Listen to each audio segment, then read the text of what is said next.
everybody just stop the posturing? Don't pretend that you love migrants so much, and then when we send them to you, you don't like them. You know? Mm-hmm. You're full of Red pill. This guy used to be a liberal. But per recently, Bill Maher nailed it yet again. Like Democratic leaders of these so-called sanctuary cities, they could not wait to crucify Republicans for, oh, you're inhumane and your treatment and attitude towards migrants is racist. And they couldn't wait to step in front of TV cameras and microphones and send out glowing press releases welcoming these migrants into their city. Then a funny thing happened. They actually got them.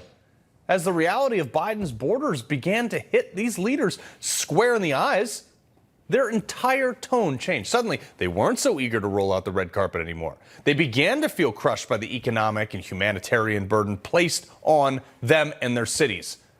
And they started to demand additional funding from the federal government, which didn't come. So, Democrats, how about them open borders? How do you feel now that the migrant crisis isn't merely confined to a border state down in Texas or cities or whatever, but it now found its way to your backyard in D.C. or Chicago? Well, joining me now, Common Sense Cowboy Patrick Dorinson, alongside Derek Maltz, former director of operations for the DEA. So, Patrick, we've had this conversation before. We've watched the Democrats kind of do this 180, but yet they're selling off sections of the border wall right now on a Canadian auction site. Yeah, well, you know, it's funny about this whole sanctuary city movement. You know, it began back in the 80s when a lot of people were fleeing from violence in El Salvador and Guatemala. Mm. And what happened is churches in the United States declared themselves sanctuary, just like churches did way back in the Middle Ages. Well, it morphed into cities and states actually declaring, we're sanctuary. You can come and do whatever you want. Now, remember, when you grant sanctuary, you're making a promise to the illegals, at the expense of your own citizens, I might add, that if they come, you're going to take care of them and you're going to protect them. That's what sanctuary means. Yeah. Now, you know something, it's easy to make a promise when you don't think you're ever going to have to keep it, and they never thought they'd actually have to take care of thousands of people in their sanctuary cities. But, Derek, I was called a bigot for wanting to have our veterans treated at just a slightly higher level than illegal immigrants who broke the law to get here. Yeah, I mean, look, Carl, at the end of the day, the taxpayers are getting what they voted for. All Americans are impacted. These reckless and irresponsible policies the U.S. government is implemented has put so many Americans at a huge risk. I have a problem with veterans that are sleeping on the streets, and we're putting in these illegal migrants in these fancy hotels in New York City. But there's another side of this.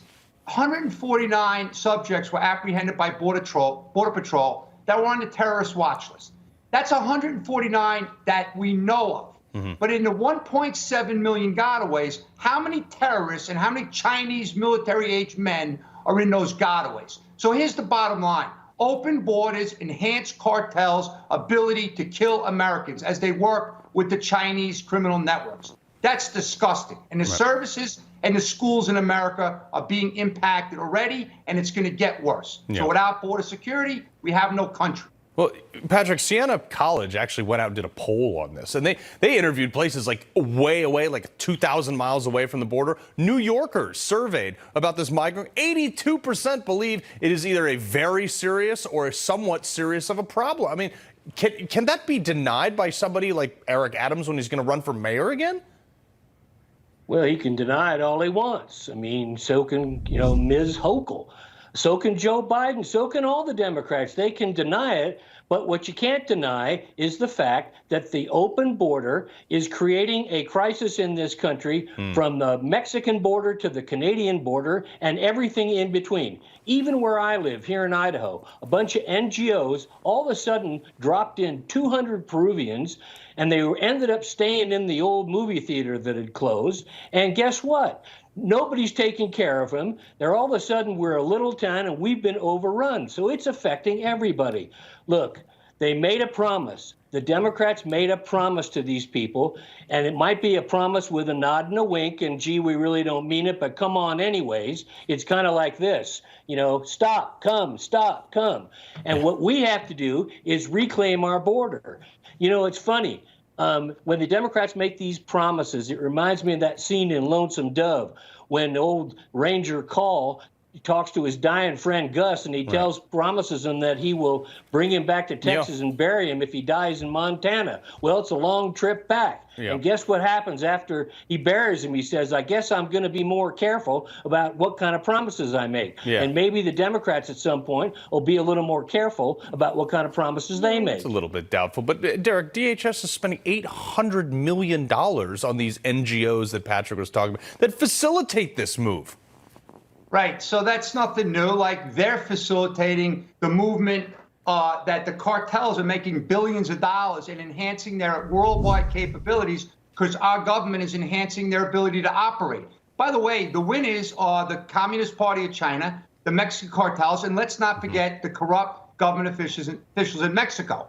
So our borders are, where has she been? And why is Joe Biden telling America that international drug trafficking is a serious international, national security threat to the country, but yet the border's wide open? He's facilitating their ability to kill our citizens and our kids. 9,000 Americans a month dying from drugs. And they're not caring. Patrick, Derek, always a pleasure. Thank you. You bet. All right, coming up.